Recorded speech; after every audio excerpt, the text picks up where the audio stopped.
Bonjour, soyez les bienvenus dans ce nouveau numéro de Géopolitis consacré cette semaine à l'Iran. L'Iran, dont les services intérieurs ont été déstabilisés fin juillet dernier par l'explosion à Téhéran qui a tué Ismail Haniyeh, chef politique du Hamas. Il était venu pour l'intronisation du président iranien, un affront pour le pouvoir. Qu'est-ce que cette frappe au cœur de la capitale de l'Iran a révélé et provoqué ? Le régime iranien a connu cette année une succession d'événements, dont la mort du président Raisi dans le crash de son hélicoptère. Mais ce qui va surtout être déterminant dans un avenir proche, c'est la succession de celui qui concentre les vrais pouvoirs, le guide suprême Ali Khamenei, âgé de 85 ans. Pendant ce temps, le fossé ne cesse de se creuser entre le régime et la population. Puissant levier pour maintenir le régime au pouvoir, le nucléaire. L'Iran disposera-t-il bientôt de l'arme absolue ? L'inquiétude grandit.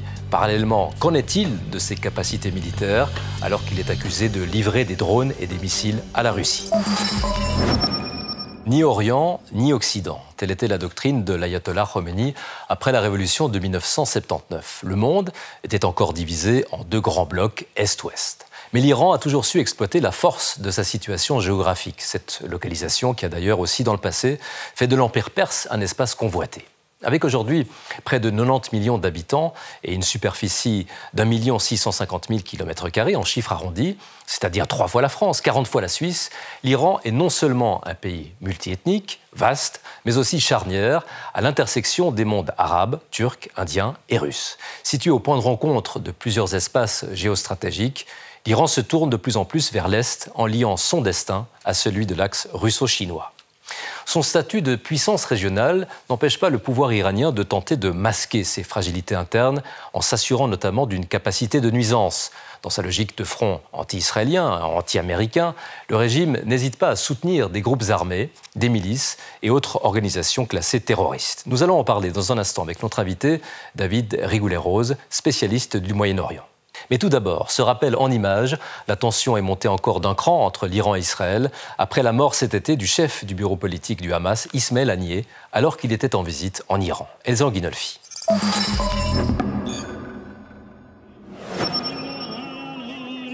Drapeaux iraniens et palestiniens côte à côte lors des funérailles à Téhéran d'Ismail Haniyeh, le chef du bureau politique du Hamas, tué le 31 juillet dans la capitale iranienne.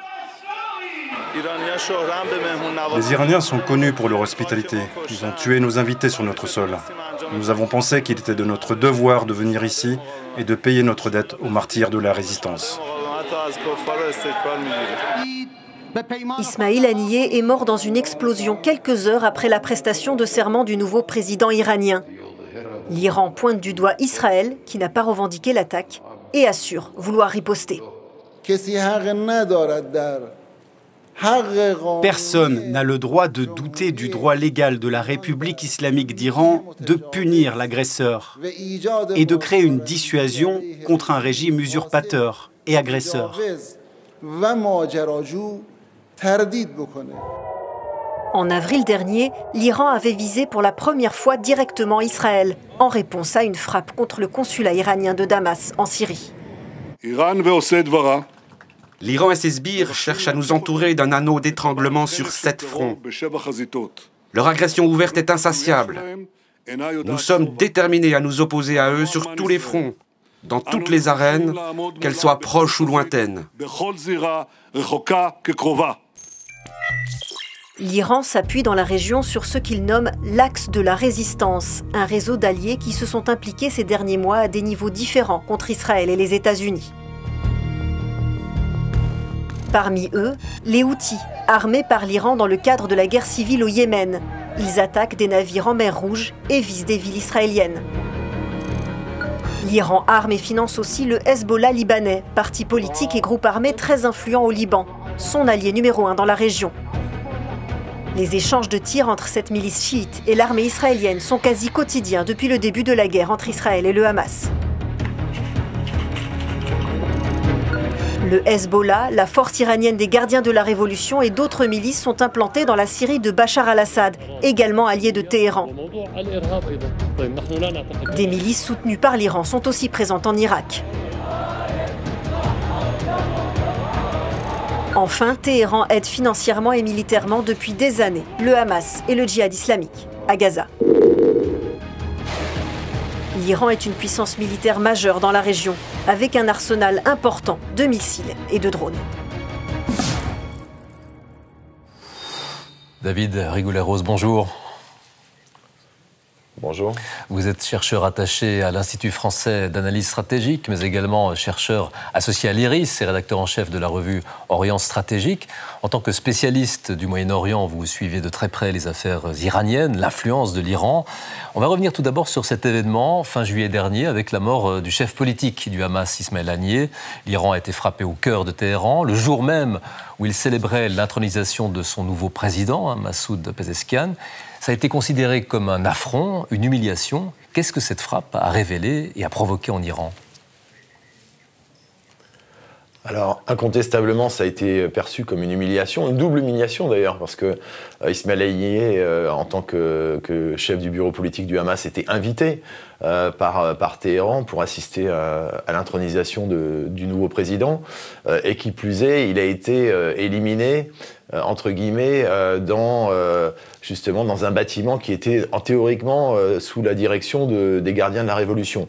Donc ça traduit pour le moins un déficit au niveau de la structure sécuritaire du régime iranien que d'aucuns considèrent comme infiltré et qui aurait rendu possible effectivement cette élimination. Donc même si elle n'a pas été officiellement revendiquée par Israël, contrairement à l'élimination du chef militaire du Hezbollah à Beyrouth, la veille.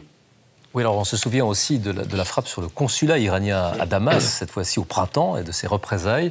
L'Iran avait tiré quelques 350 drones et missiles contre Israël, une démonstration de force, mais qui avait été préparée pour éviter une telle confrontation, et éviter une guerre totale. C'est précisément ce que le régime iranien souhaite à tout prix, éviter une guerre avec Israël et les États-Unis. Oui, depuis le début, il y a un calibrage à chaque fois des répliques et des ripostes, parce que Téhéran sait très bien qu'il y a un risque d'escalade. Et d'ailleurs, à propos des 350 missiles et drones qui ont été lancés, effectivement, ça a été fait en sorte que l'interception soit rendue possible, ce qui a été le cas à près de 99%. Mais il fallait prendre date. Et donc on voit bien qu'il y a un jeu subtil et dangereux parce que il y a la nécessité d'une réponse et en même temps elle doit être quand même paramétrée, calibrée pour éviter effectivement, comme vous le disiez, un engrenage potentiel que ne souhaite pas l'Iran. Aucun des acteurs d'ailleurs ne le souhaite, mais l'Iran en premier lieu. Par ailleurs, une guerre de l'ombre se joue toujours via les alliés de l'Iran, qu'on appelle les proxys, dont le Hezbollah, le Hamas ou les Houthis, l'axe dit de la résistance qui a été voulu par Téhéran. Jusqu'à quel point l'Iran, vis-à-vis de ses proxys, tire-t-il toutes les ficelles, ou est-ce que l'action de leurs proxys parfois leur échappe ? En fait, quel est le degré de vassalité ? Alors, il y a un flou, effectivement, il y a un point d'interrogation qui demeure sur la potentielle marge de manœuvre en termes d'autonomie, même s'il y a une structuration d'un axe, effectivement, de la Mukawama, la dite résistance à Israël, qui regroupe cette myriade de groupes, effectivement, de mandataires pro-iraniens, avec une exception quand même particulière qui est le Hamas, parce que s'il est d'obédience sunnite, et il a rejoint cet arc de la dite résistance, parce que, évidemment, avec le dénominateur commun qui les réunit tous, c'est-à-dire la lutte contre Israël, mais l'essentiel de ces groupes pro-iraniens sont d'obédience chiite, au premier rang desquels, évidemment, le Hezbollah, et ils ont une marge de manœuvre opérationnelle. D'ailleurs, Téhéran considère qu'il n'est pas un donneur d'ordre. Il utilise le principe du plausible deniability, c'est-à-dire déni plausible. Il n'est pas un donneur d'ordre, même si évidemment aucun de ces groupes ne peut totalement s'affranchir de l'agenda iranien et en réfère de toute façon à un certain niveau à Téhéran. Voilà, ça va nous permettre aussi de comprendre un peu les rouages du pouvoir en Iran. Le nouveau président iranien Massoud Pezeshkian avait prôné lors de sa campagne le dialogue avec l'Occident. Mais en réalité, le président dispose d'une infime marge de manœuvre dans un système politique verrouillé. On va le voir avec Elsa Anguinolfi.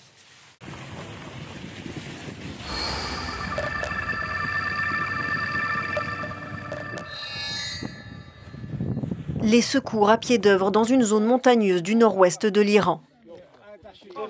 Puis l'annonce de la mort du président Ebrahim Raïssi. Comme vous pouvez le voir, je suis sur le site où l'hélicoptère qui transportait le président Raïssi et son entourage a eu un accident. Considéré comme ultra-conservateur, Ebrahim Raïssi était pressenti pour succéder à l'ayatollah Khamenei, 85 ans, comme guide suprême de la révolution, la plus haute autorité politique et religieuse du pays. Comme la Constitution l'exige, des élections sont organisées dans les 50 jours. Parmi les 6 candidats autorisés à participer, un seul représentant du courant réformateur, Massoud Pezeshkian. C'est lui qui remporte le scrutin le 5 juillet. Il a critiqué lors de sa campagne la police des mœurs et ses actions pour imposer le port du voile. Il entend sortir l'Iran de son isolement et alléger ainsi les sanctions qui lui sont imposées. Vous avez créé une opportunité pour l'Iran et ramené l'espoir dans une atmosphère de découragement.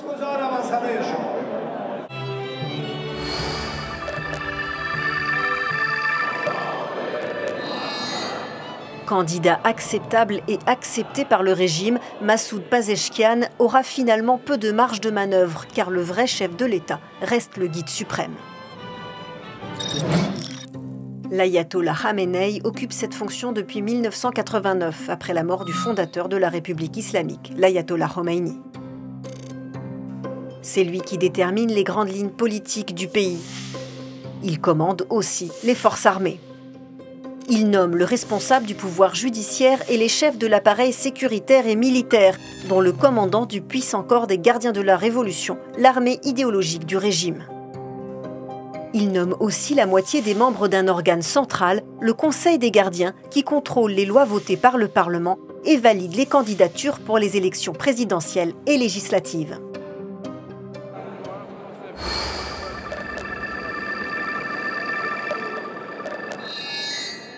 Au premier tour de l'élection présidentielle, le taux de participation est tombé au plus bas depuis la création de la République islamique en 1979. 45 ans d'expérience ont montré que nous ne faisons que rire après les élections parce qu'aucune des promesses qu'ils font ne se concrétise et que la situation s'aggrave de jour en jour. L'économie du pays, durement affectée par les sanctions internationales, traverse une crise aiguë. L'inflation avoisine les 40% sur base annuelle.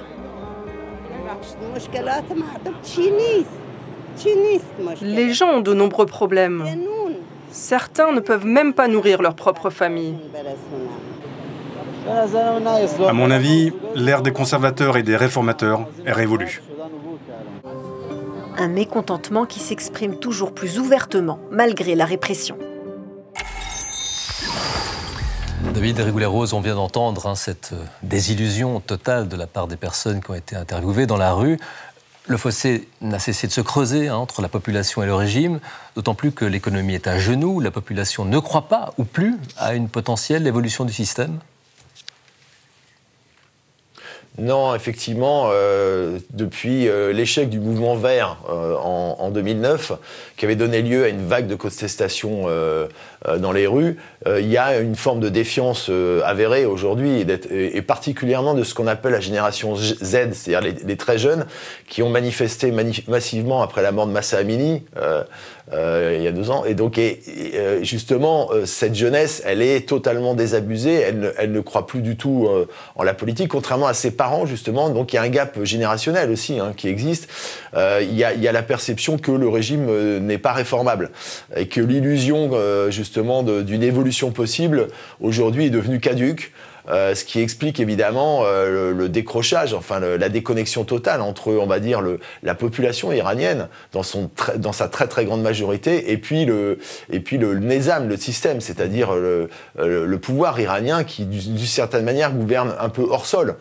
Et c'est cette déconnexion évidemment qui accentue les clivages et le désespoir de la population, parce qu'économiquement il y a une disparition de la classe moyenne, alors même qu'elle est est éduquée, puisque en Iran, la population est à un niveau d'éducation élevé, et il y a un décrochage économique terrible avec effectivement une inflation à 2 chiffres, au point que des familles n'arrivent plus à manger de viande, et que dans le pire des cas, certains en arrivent par désespoir à vendre même des organes pour subvenir à leurs besoins, ce qui montre le désespoir effectivement économique de la population. Mais de ce désespoir, de ce fossé, est-ce que le régime en a pleinement conscience? On sait bien sûr à quel point l'arme de la répression est utilisée, mais est-ce qu'à l'interne il existe de réels débats politiques sur la survie même du régime? En d'autres termes, est-ce que le régime, selon vous, peut encore tenir longtemps comme ça? Alors, le régime, de toute façon, il est, entre guillemets, condamné sur le fond.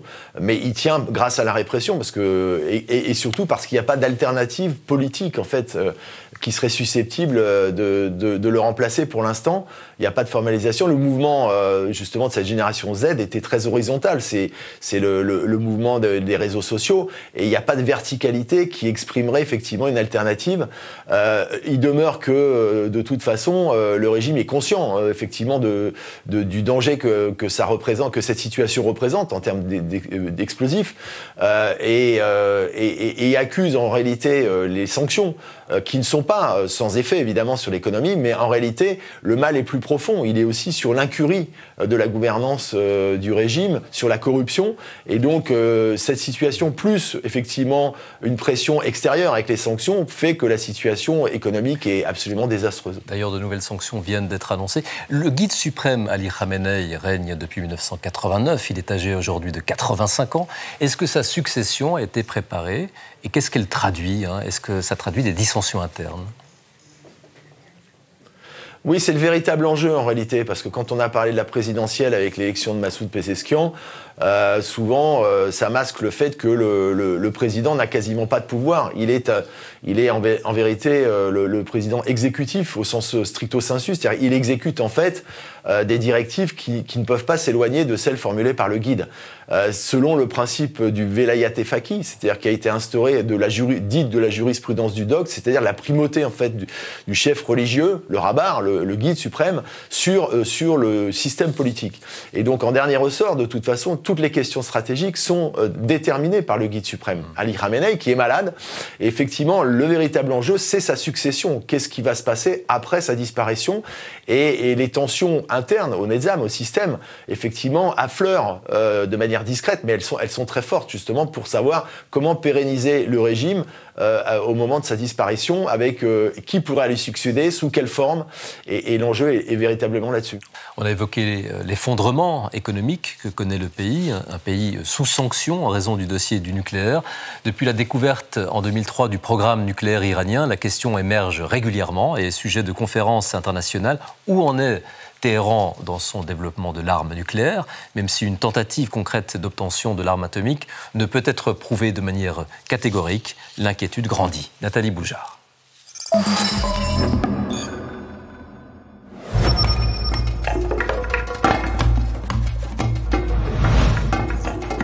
Officiellement, comme le montrent ces images promotionnelles, le programme nucléaire iranien est purement civil et pacifique. Mais certains indices attirent l'attention mondiale et inquiètent, notamment les inspecteurs de l'Agence internationale de l'énergie atomique. D'autant que la République islamique a drastiquement restreint sa coopération avec l'agence onusienne. Les inspections ont été réduites depuis quelques années, les caméras de surveillance débranchées, l'accréditation d'experts retirée en septembre dernier. Je ne dispose d'aucune information indiquant que l'Iran est en train de fabriquer une arme nucléaire. Mais j'entends ce qu'ils disent et je pose des questions. Deuxièmement, je dirais que l'Iran est le seul pays qui ne possède pas d'armes nucléaires et qui enrichit et accumule de l'uranium à 60%, ce qui est très élevé.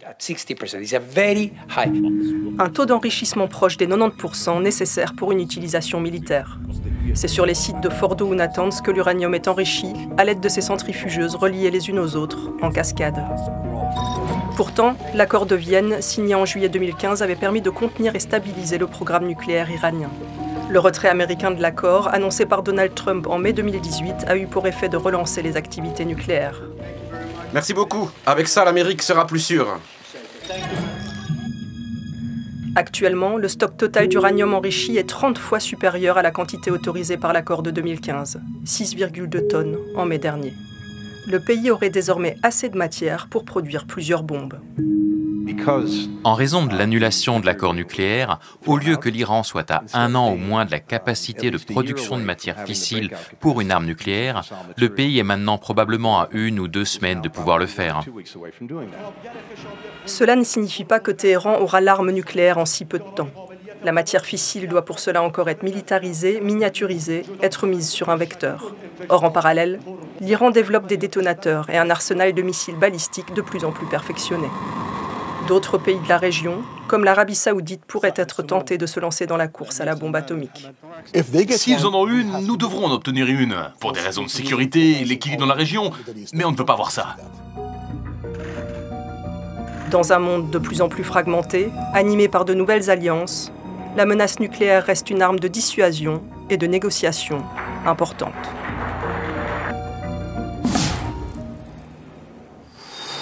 David Rigoulet-Rose, le nucléaire est pour le régime une arme très importante, un levier important pour se maintenir au pouvoir, une arme de marchandage diplomatique. Est-ce qu'il est encore temps de négocier ou en réalité l'Iran est-il déjà sur le point de détenir l'arme absolue ? Il y a un trou noir sur la question nucléaire, puisque l'AIEA, l'Agence internationale de l'énergie atomique, par la voix de son président d'ailleurs, le président qui a stigmatisé le fait qu'il n'y avait plus de visibilité sur ce programme. Ce qui est sûr, c'est que de toute façon, aujourd'hui, avec l'augmentation des stocks d'enrichissement 30 fois supérieure à la limite autorisée, et notamment à un degré de 60%, donc qui permet très rapidement de passer au stade militaire de 90%, théoriquement, sur le plan technique, la question de la fabrication d'une bombe est tout simplement possible. C'est plus un problème technique, c'est une décision politique, donc qui n'aurait pas été prise, mais ça inquiète évidemment tout le monde, et ça inquiète d'autant plus qu'il n'y a plus la possibilité de superviser effectivement par les experts de l'Agence de l'énergie internationale de l'énergie atomique, et la question se pose d'autant plus avec l'évolution de la situation régionale qui pourrait pousser Téhéran éventuellement à franchir le pas, qui serait une ligne rouge. Jusqu'à présent, il y a eu l'étape de l'enrichissement, mais le franchissement de la ligne rouge, ce serait la militarisation, en sachant que l'Iran est déjà, d'ores et déjà aujourd'hui, ce qu'on appelle une puissance du seuil, c'est-à-dire en capacité de fabriquer la bombe. Et Anthony Blinken a évoqué le fait que si la décision était prise, ça pourrait être une question seulement de semaines. Donc l'enjeu est considérable en termes de déstabilisation et de prolifération, parce qu'évidemment, ça impliquerait des conséquences au niveau régional, avec un phénomène de mimétisme potentiel de la part d'autres pays, et donc une logique de prolifération et d'instabilité régionale renforcée. En termes d'armement, au-delà du nucléaire, quelle est la réelle capacité de l'Iran ? D'un côté, l'Iran fournit des obus, des drones, potentiellement des missiles. La Russie, les États-Unis avec plusieurs pays viennent d'ailleurs de dénoncer la livraison de missiles balistiques. Donc on sait que l'Iran possède toute cette technologie, mais de l'autre, on a l'impression qu'en termes d'armement conventionnel, l'équipement est très vétuste. Jusqu'à quel point l'Iran est-il une puissance militaire ? Oui, sur le plan conventionnel, même s'il y a un nombre potentiellement de soldats important, en termes de matériel, il y a une situation très dégradée depuis la mise en place de sanctions après la révolution islamique. Donc l'armée conventionnelle souffre évidemment d'un déficit à la fois de compétences et de matériel très prononcé, ce qui a été compensé justement notamment par d'autres stratégies, en l'occurrence le balistique, avec des progrès considérables. Le balistique étant finalement un substitut en termes de dissuasion pour compenser, pour pallier les faiblesses de l'armée conventionnelle. Et on le voit effectivement avec la livraison des missiles à la Russie, ce qui peut paraître paradoxal, alors même que l'armée iranienne en tant que telle n'est pas forcément en situation de pouvoir faire front à une armée moderne. C'est donc un ajustement, on va dire, technique et géopolitique qui fait que l'Iran a compensé des faiblesses en développant des secteurs qu'elle pouvait effectivement monnayer par ailleurs et justifier justement une position géopolitique régionale grâce à cette politique. David Rigoulet-Rose, merci infiniment. Je rappelle que vous avez notamment publié La République islamique d'Iran en crise systémique, 4 décennies de tourments, sous votre direction, paru aux éditions L'Harmattan. Et puis vous avez signé, il y a quelques années, L'Iran pluriel, regard géopolitique, également chez L'Harmattan. Merci beaucoup. Merci. Il fut un temps où les États-Unis étaient le partenaire privilégié de l'Iran, partenaire économique mais aussi militaire. Ce temps-là, c'était bien avant la révolution de 1979. Le Shah d'Iran, également commandant en chef des forces armées, n'hésitait pas alors à se fournir massivement en matériel américain, dont quantité d'avions de chasse. Une partie de cet équipement militaire serait d'ailleurs toujours en service en Iran. Mais revenons en 1978 avec cet extrait d'une émission Temps présent de la TSR. Le Shah avait l'ambition de faire de son armée la plus puissante du monde après celle des États-Unis et de l'URSS. Un quart du budget national lui est consacré. Les seules entreprises américaines livrent chaque année environ 4 milliards de dollars d'armement à l'Iran, qui est de loin leur premier client. Les États-Unis ont livré à l'Iran leurs engins les plus perfectionnés, notamment le plus sophistiqué des avions modernes. Cet appareil fut refusé à d'autres alliés jugés moins sûrs. Ces armements de pointe représentent non seulement d'importants revenus pour l'industrie américaine, mais ils permettent aussi de faire de l'Iran une pièce maîtresse dans le système de défense occidental. Il y a aujourd'hui entre 30 et 40 000 conseillers militaires américains en Iran. L'enseignement des pilotes se fait en anglais.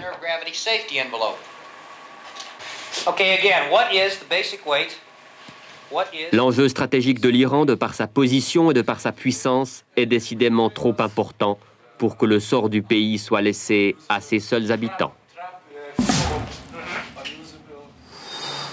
Un extrait tiré de nos archives. Grand merci à vous d'avoir été avec nous. Vous pouvez suivre Géopolitis en tout temps via les applications de la radio-télévision suisse et de TV5 Monde, mais aussi grâce à notre chaîne YouTube. D'ailleurs, à ce titre, n'hésitez pas à vous abonner. La semaine prochaine, ce sont les relations intercoréennes qui seront au centre de l'émission. D'ici là, très belle suite et bien à vous.